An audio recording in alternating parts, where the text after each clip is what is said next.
Untitled, from the same old notebook. It was just, yeah, whatever.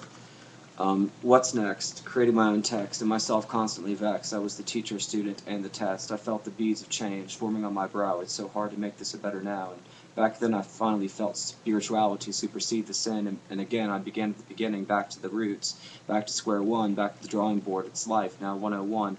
Starting over already? But I'd only just begun. I admit it was fun, the war with ego almost won. After all, the self-obsession and the demonic possession, for the first time in years, change was making me question.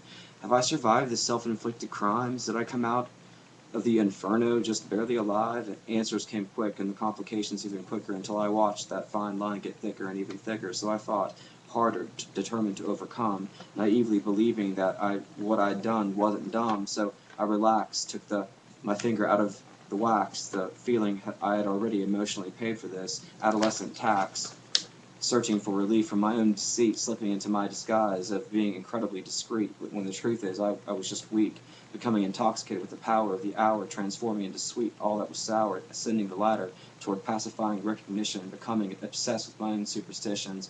What was once thought healthy growth became cancerous to my soul, although benign, still leaving a hole, so I fell right down on the wrong side of town, starting pointing fingers at all those who let me down, turning around 360 degrees, and all I saw were frowns, faces flaunting, disappointing in me, too quick to place blame, blaming genetics for my last name, a heritage for all that shame, and facing the truth, a society of the self-righteous and the aloof. And what did you need? Proof?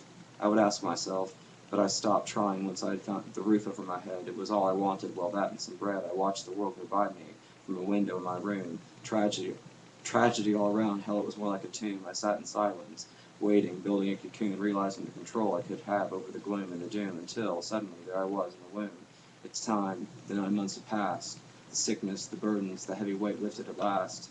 But in the beginning, the innocence of ignorance, the beauty of benevolence, the reality of consequence, the destruction of the arrogance, the humility of the consciousness, the absolute of acceptance, the possibility still exists. We could all be blessed. But then, as you grow up, surrounded by the mess, you perhaps start to think that perhaps optimism was just it was a lucky guess, and now you've made it your personal trait to save the world in all, 1 hour, or perhaps even less.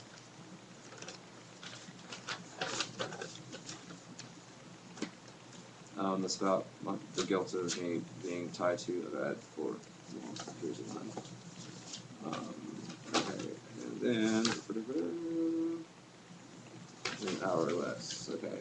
Oh, but wait, what about success? Didn't you want the Armani coats and the Lexus, the diamond rings and the bling bling, and to the hell with the price for the money and the things? So, what was the song you choose to sing? Oh my, such extremes. Fast food for lunch, and then just the lean cuisine, divided in two, collided in view.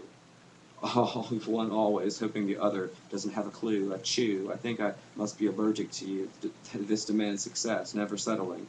But then the ego, for anything less than excess, I knew then there was a reason why I came here. It's not my fear of being queer, so convincing that it knows best, just ending up forcing you to feel worthless.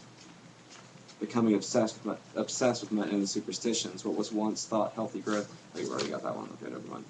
Okay, yeah, so human parts, I don't know what that was about. I mean, obviously, it's old and it's bad, there's letters on it.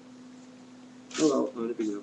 So, let's see here.